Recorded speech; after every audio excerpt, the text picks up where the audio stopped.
नमस्कार. प्रेमाची गोष्ट या मालिकेच्या आजच्या भागामध्ये मी तुम्हा सर्वांचे अगदी मनपूर्वक स्वागत करते. आजच्या भागामध्ये आपल्याला पाहायला मिळतं, सागर मुक्ताला जवळ घेतो आणि म्हणू लागतो, मी खूप काही करू शकतो. मुक्ता म्हणते, काय?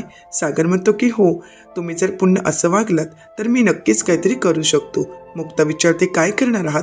तर सागर मुक्ताच्या जवळ जातो आणि कानाजवळ जात म्हणू लागतो, काही नाही, असं जर पुन्हा काही केलात तर सायकेट्रिक्सकडे घेऊन जाईल. आता मुक्ता ही सागरला दूर लोटते आणि म्हणू लागते, सागर. तर सागर म्हणतो, मग काय, तुम्ही जर सर्व जगासमोर स्वतःच्या नवऱ्याला असं मारत असाल तर तुम्हाला सायकेट्रिक्सची गरज तर आहेच ना, ट्रीटमेंटची गरज आहे, मग मला तर घेऊन जावंच लागणार. मुक्ता म्हणते, सागर. असं म्हणत मुक्ता बाहेर निघून जात असते. तर पुन्हा एकदा सागर मुक्ताचा हात पकडतो आणि मुक्ताला म्हणतो, तुम्हाला मी अशा छान ठिकाणी घेऊन जाईल. मुक्ता म्हणते, मला माहीत आहे तुम्ही असंच काहीतरी बोलणार. असं म्हणत मुक्ता परत निघत असते. सागर म्हणतो, नाही अहो, मी खरंच तुम्हाला अशा खूप चांगल्या ठिकाणी घेऊन जाईल की जिथे आपल्या आठवणी कायम आपल्या स्मरणात राहतील. मुक्ता म्हणते, खरंच सागर? सागर म्हणतो, हो, मी खरंच तुम्हाला कुठेतरी घेऊन जाणार आहे. मुक्ता म्हणते, मग जाताना मुलांना पण घेऊन जाऊया का? कारण त्यांच्या एक्झामही संपल्या आहेत, मग त्यांनाही जरा रिलॅक्स फील होईल, जाऊया ना त्यांनाही घेऊन. सागर म्हणतो, हो हो, तुम्ही एक काम करा ना, फक्त मुलांनाच कशाला, आई आहेत, बापू आहेत, लकी, स्वातीताई, आपली कोमल आणि आपली जुई, सगळ्यांना घेऊन जाऊया, म्हणजे कसं बरं होईल ना. मुक्ता म्हणते, सागर अहो, मी तर आपल्या सगळ्यांचाच विचार करते ना. सागर म्हणतो, तेच तर, मी तेच म्हणतोय, सगळ्यांनाच घेऊन जाऊ, म्हणजे तुम्हाला तरी बरं वाटेल ना. सागर म्हणतो, काय हे, अहो मी तुमचा विचार करतोय आणि तुम्ही जगाचा विचार करताय. मुक्ता म्हणते, सागर अहो प्लीज असं काही बोलू नका. सागर म्हणतो, मग त्यापेक्षा एक काम करा ना, मला मदत करा माझ्या कामांमध्ये. मुक्ता म्हणते, काय तुमच्या कामांमध्ये मदत करायची? तुम्ही जोपर्यंत हा पसारा आवरत नाही तोपर्यंत मी तुमच्या रूममध्येच काय, तुमच्यासोबत कुठेही येणार नाही. असं म्हणत मुक्ता तिथून निघून जात असते. सागर म्हणतो, एक काम करा, मला चावी शोधायला मदत करा, म्हणजे बरं होईल. तर आता मुक्ता म्हणते, हो हो करेन, परंतु माझी किचनमधली कामं मी हातची सोडून इथे आली आहे, त्यामुळे अगोदर मी ती कामं पूर्ण करणार आणि त्यानंतर तुम्हाला चावी शोधायला मदत करणार. आणि तुम्ही हा जो काही पसारा ठेवला आहे ना पसरून, तो आधी एकत्र करा बघू, मग नंतर मी शोधेन तुमची चावी. असं म्हणत मुक्ता तिथून निघून जाते. तर सागर आता सगळा पसारा आवरायला घेतो. तर दुसरीकडे पाहायला मिळतं, आता सावनीची मैत्रीण सावनीला फोन करते. तर सावनी म्हणते, एक मिनिट, जमणार म्हणजे? तर आता सावनीची मैत्रीण म्हणते, हो ना, अगं तू तर मला म्हणाली होतीस की मी उद्या तुला 10 लाख रुपये देणार आहे, मग अजूनपर्यंत तू तर मला पैसेच दिले नाही आहेस, आणि म्हणूनच तुला विचारते, तुला पैसे द्यायला जमणार आहेत की नाही, म्हणजे मला तसं पुढचंही प्लॅन करायला हवं. सावनी म्हणते, एकदा म्हणाले ना मी पैसे देणार आहे म्हणून, मग देणार. असं म्हणत सावनी रागानेच फोन कट करते आणि मनाशीच म्हणते, मी उगाच पैसे हातात येण्या अगोदरच बोलले की मी तुझे पैसे देणार आहे, आता काय करू, सागर तर परत आला आहे आणि सागरला चावीचं कळण्या अगोदरच त्यातील मला पैसे काढावे लागतील, असा विचार करत आता पैसे काढण्यासाठी सावनी प्लॅन करत असते. तर दुसरीकडे पाहायला मिळतं, मुक्ता ही किचनमध्ये काम करत असते, परंतु मुक्ताच्या मनात मात्र सतत घडलेले विचार येत असतात. आपण सागरच्या समोर कशा प्रकारे डिवोर्स पेपर फाडलेत आणि आपलं प्रेम व्यक्त केलं, हे सर्व काही मुक्ताला आठवत असतं. मुक्ता सर्व विचारातून बाहेर येते आणि तिला खूप हलकं हलकं वाटत असतं. मुक्ता मनाशीच म्हणते, कित्येक दिवसानंतर असं हलकं हलकं वाटत आहे, एक वाईट स्वप्न आणि त्यातून मला आता अचानक जाग आली असंच वाटत आहे. मी मम्मीशी ज्या सागरबद्दल बोलली होती ते सागर पुन्हा एकदा परत आले आहेत, माझे सागर परत आले आहेत आणि आज माझ्या आयुष्यातला आनंद खूप वेगळाच आहे. खरंच सागरशिवाय माझं आयुष्य अपूर्ण आहे. आज तर सागर म्हणाले आहेत की आज ते मला सरप्राईज देणार आहेत. काय असेल सरप्राईज? राहू देत, विचार करण्यात काहीच अर्थ नाही आणि विचारांचं फूल बांधण्यापेक्षा नक्की समोर काय आहे हे आल्यावरच कळेल, संध्याकाळी कळेलच ना की नक्की काय आहे सरप्राईज. असा विचार करत आता मुक्ता ही आपली कामं करत असते. तर त्याचवेळी तिथे लकी येतो आणि इंद्राताईंना म्हणतो, मम्मी मी डॉक्टरकडे जाऊन येतो. तर आता मुक्ता म्हणते, लकी अरे थांब, मी येते तुझ्यासोबत. तर आता लकी म्हणतो, नाही ग वहिनी, त्याची काहीच गरज नाही, मी ड्रायव्हरला सांगितलं आहे, तो येईल माझ्यासोबत. तर मुक्ता ही लकीला म्हणते, हो लकी, ड्रायव्हर तर तुझ्यासोबत असणारच आहे, परंतु तू दवाखान्याच्या दरवाजापर्यंत, परंतु आतमध्ये जाऊन डॉक्टर तुला काय सांगणार आहेत, पुढे काय प्रोसेस असेल आणि आता अजून कोणती ट्रीटमेंट घ्यायला हवी या सगळ्याबद्दल डॉक्टरांशी बोलायला नको का? थांब, मी येतेच आहे तुझ्यासोबत. लकी, अरे फक्त 10 मिनटं थांब, मी ही भाजी फोडणीला टाकते, म्हणजे आपण लगेच निघू. तर इंद्राताई म्हणतात, मुक्ता अगं ती कामं राहू देत, मी सगळं काही आवरून घेईन, तू जा बरं त्याच्यासोबत. तर मुक्ता म्हणते, नाही मम्मी, अहो जरा 10 मिनटाचंच काम बाकी आहे. लकी बसशील का तू? लकी म्हणतो, हो वहिनी चालेल. असं म्हणत आता लकी मुक्ताची कामं आवरेपर्यंत तो तिथेच थांबतो. आता तिथे सागर येतो आणि म्हणू लागतो, मम्मी अगं तू माझी चावी पाहिली आहेस का? तर आता इंद्राताई विचारतात, कसली चावी? गाडीची का? तर सागर म्हणतो, नाही ग, गाडीची चावी नाही, तर माझ्या कपाटाची चावी. अगं मी नेहमीच्याच ठिकाणी ठेवली आणि आता एवढा शोधण्याचा प्रयत्न करत आहे, परंतु चावी कुठेच सापडत नाही आहे. तुम्हाला माहीत आहे का की माझ्या कपाटाची चावी कुठे आहे? आता सावनी तिथेच असते. सागरचं हे बोलणं ऐकून सावनी मात्र घाबरून गेलेली असते. सावनी मनाशीच म्हणते, बाप रे, या सागरच्या लक्षात आलंय तर की कपाटाची चावी गायब आहे. आता काय करावं हे सावनीला काहीच कळत नाही. सावनी तर पूर्णपणे घाबरून गेलेली असते. सावनीला वाटत असतं की समजा आता चावी मिळाली तर मग मात्र या घरात मला कोणी एकही दिवस एक क्षणही इथे ठेवणार नाहीत. ज्यावेळी माझ्याजवळ चावी मिळेल तो दिवस आणि ती वेळ म्हणजे या घरातील माझी शेवटची वेळ असेल, तो शेवटचा दिवस असेल. आता काही करून मला या चावीचा बंदोबस्त तर करावाच लागेल. सावनीला चांगलाच घाम फुटलेला असतो. तर दुसरीकडे पाहायला मिळतं, सागर म्हणू लागतो, कोणी पाहिली आहे का चावी? तर मुक्ता म्हणते, सागर अहो एवढं आभाळ कोसळलंय का? मी तुम्हाला म्हणाले होते ना थोडा वेळ थांबा, मी तुमच्यासोबत चावी शोधायला मदत करेन. परंतु नाही, तुम्हाला तर थांबायचंच नाही आहे. एवढी घाई लागली आहे ना, मला समजत नाही की एवढं काय महत्त्वाचं आहे. तर सागर मुक्ताला म्हणतो, मुक्ता तुम्हाला कळतंय का? अहो माझे महत्त्वाचे डॉक्युमेंट्स, महत्त्वाच्या ज्या काही फाईल्स आहेत त्या सर्व काही मी त्या कपाटामध्येच ठेवले आहेत. आणि मला आठवते, मी सिंगापूरला जाणे अगोदर मी ड्रेसिंग टेबलच्या ड्रॉवरमध्येच चावी ठेवली होती. मुक्ता म्हणते, एवढे महत्त्वाचे डॉक्युमेंट, एवढं सगळं महत्त्वाचं कपाटामध्ये असताना तुम्ही ड्रेसिंग टेबलच्या ड्रॉवरमध्ये चावी कशी काय ठेवू शकता? सागर ती चावी तुम्ही माझ्याकडे, असं म्हणत मुक्ता शांतच होते. तर सागर म्हणतो, तुम्हाला काही कळू नये म्हणून मी ती चावी ड्रेसिंग टेबलमध्ये ठेवली होती, परंतु त्यानंतर ती चावी तुम्हाला दिसावी यासाठी मला तशी ठेवावी लागली होती, परंतु ती आता चावी तिथे नाहीच आहे. मुक्ता म्हणते, सागर अहो ड्रेसिंग टेबल तर मी नेहमीच हाताळते, ते ड्रॉवर नेहमीच खोलते, परंतु त्यामध्ये मला चावी कुठेच सापडली नाही. सागर म्हणतो, मी तिथेच ठेवली होती, मला चांगलंच आठवते, परंतु ती चावी नक्कीच कोणीतरी घेतली आहे. असा विचार करत सागर नक्की विचार करतो की चावी कोणी घेतली असावी. इकडे मात्र सावनी चांगलीच घामाघूम झालेली असते.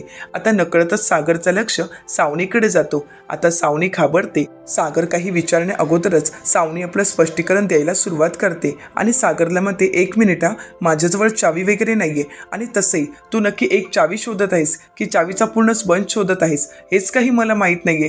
आणि चावी माझ्याकडे का असेल? मी चावी घेतलीच नाहीये. खरंच सांगते, माझ्याकडे कोणत्याही प्रकारची चावी नाही.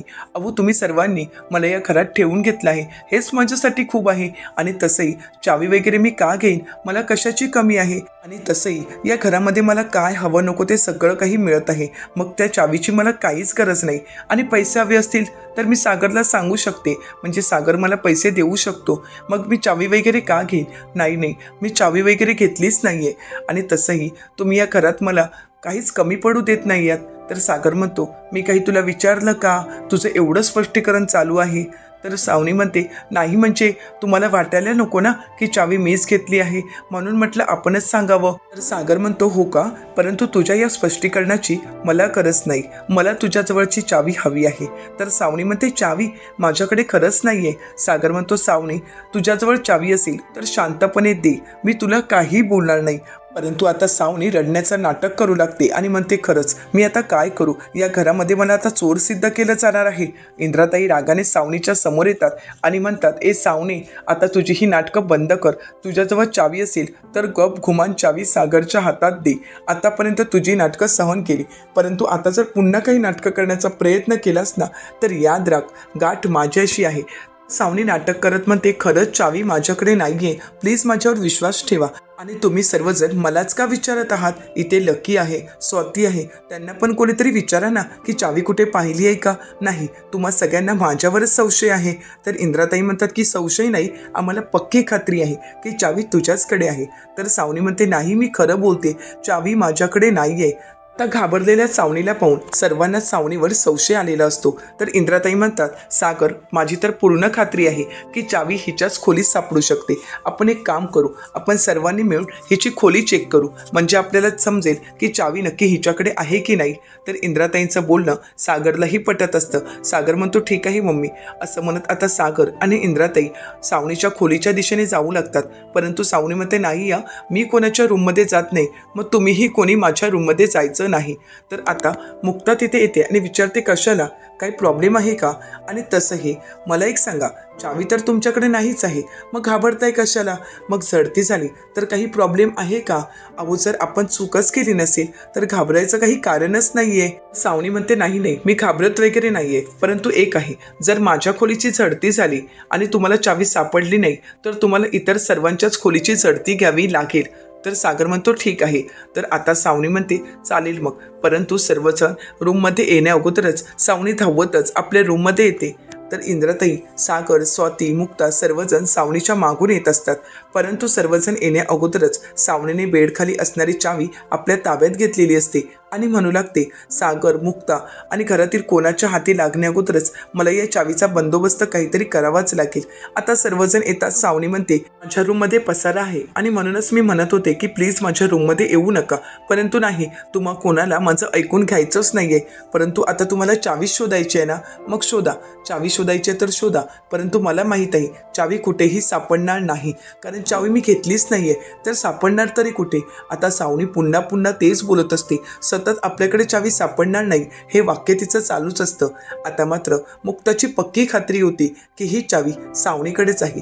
आता सर्वजण चावी शोधत असतात, परंतु चावी सापडत नसते.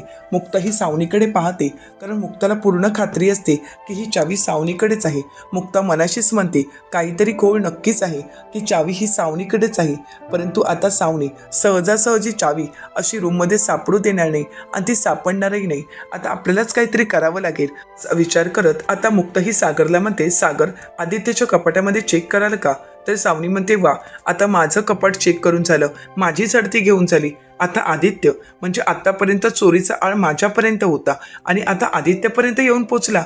तर मुक्ता म्हणते, अहो, तुम्ही काही केलं नाहीये ना, रूममध्ये काही सापडणार नाही ना, मग तुम्ही का घाबरताय? एवढं घाबरण्याची काहीच गरज नाहीये. आणि तुम्ही एवढ्या पॅनिक का झाला आहात? तुमची जर काहीच चूक नाहीये तर.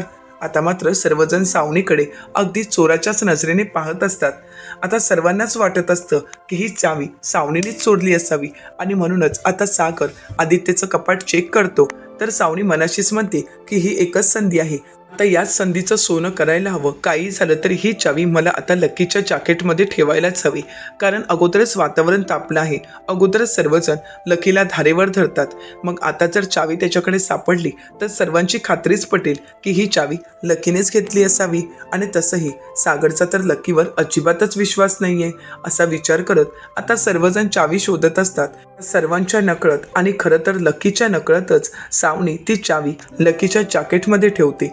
आता मात्र सावनीचा प्लॅन पूर्ण झालेला असतो. मुक्ता विचार करते की असं काय होते, मला असं का वाटत आहे, नक्कीच सावनीने काहीतरी घोळ केला आहे. नाही, या सगळ्याचा शोध तर घ्यावाच लागणार आहे, परंतु काय करू हा विचार मुक्ताच्या मनात चालू असतो. परंतु तोपर्यंत सावनीने ती चावी आता लकीच्या खिशात ठेवलेली असते आणि आता सावनी मनाशीच म्हणते, झालं, काम पूर्ण झालं. आता काही झालं आणि कितीही शोधण्याचा प्रयत्न केला तरी माझ्या रूममध्ये किंवा माझ्याकडे चावी सापडणारच नाही, कारण ती चावी आता अशा व्यक्तीच्या हाती दिली आहे की त्या व्यक्तीजवळ चावी पाहताच तुम्हा सर्वांना धक्का तर बसेल, परंतु सागरचा तर विश्वासच बसणार आहे की खरंच ती चावी त्याच व्यक्तीने घेतली आहे.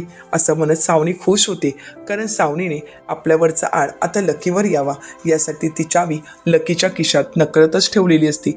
परंतु याबद्दल ना लकीला माहीत असतं ना घरातील कोणालाच. आता घरातील सर्वजण सावनीची रूम चेक करतात, परंतु कोणाच्याच हाती चावी लागत नाही.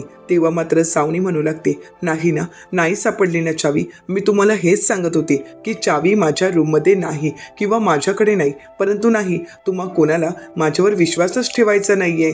तुमच्या सगळ्यांच्याच नजरेत मीच चोर आहे ना, आणि म्हणूनच तुम्ही माझ्या रूमची झडती घेतली. परंतु काय झालं शेवटी, माझ्या रूममध्ये तुम्हाला चावी सापडली का? नाही ना, कारण ती चावी मी घेतलीच नाही, तर माझ्या रूममध्ये सापडणार तरी कुठून? असं म्हणत आता सावनी स्वतःची बाजू सिद्ध करत असते.